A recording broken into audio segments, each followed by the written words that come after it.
third and fourth attempt when I failed in prelims, I used it as an opportunity to qualify this exam.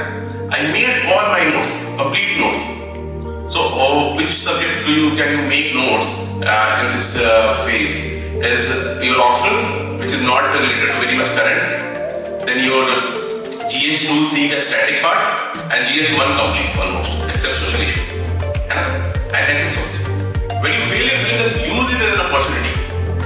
What happens is when you fail in prelims, you just break down that some breakup has happened and you cannot take it anymore. It's not like that. Use it as an opportunity. I used it as an opportunity. I made all my notes. And then the next time when it came, I used it, I qualified.